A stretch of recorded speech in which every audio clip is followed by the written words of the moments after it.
Today, there are about 900 United States Coast Guard pilots patrolling our skies and performing rescues over the seas. But only about 170 of those pilots are women. For Women's History Month, WDSU reporter Jennifer Crockett profiles one of those pilots who turned a 1% chance of survival into the story of a lifetime. You probably remember hearing about the stranded fishermen out in the Gulf last October who fought off sharks and jellyfish until they were rescued by the Coast Guard a full day after their boat sank. But what you might not know is that the pilot of that last chance mission was Lieutenant Katie Caraway, a veterinarian student turned law enforcement officer turned trailblazer in the skies over South Louisiana. I have been wanting to be a pilot my entire life. I just didn't think it was attainable. Lieutenant Katie Caraway was wrong about that. Today, she's right at home in the cockpit of her MH-60 Jayhawk, docked at the busiest Coast Guard air station in America. I live in Belle Chase in a very kid-friendly neighborhood, and a lot of the moms have talked me up to their children. They always look up at the helicopter and there's you, Katie. Lieutenant Caraway is an elite flyer, trained to perform some of the riskiest rescues the Coast Guard attempts. October 9th, she got one of those calls. A desperate family looking for a miracle.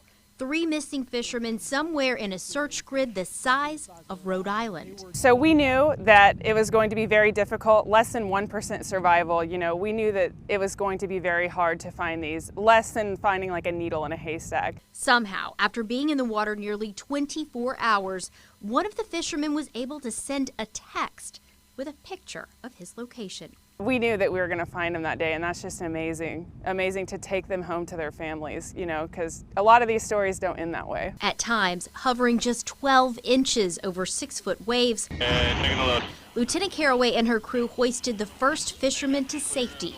The rescue repeated twice more until all 3 men were together again, safe, alive. Lieutenant Caraway's plans for the future are much simpler than that rescue or the dozens she's piloted since. I'm just going to keep working really hard and see where it takes me. I plan to be in the Coast Guard for a bit longer. Long enough, she hopes, to see more pilots like her, more role models for the next generation to look up to. I've always been one of the only female pilots, if not the only female pilot at every unit I've been at. You've heard of these air stations where there's more than 1 or 2 female pilots, and I don't know where they are, but I've never been at one. And so to be able to show all the guys that I can do it just as well as them, and also the little girls in the neighborhood, and strive to be that person for them. You know, you just keep climbing to the top.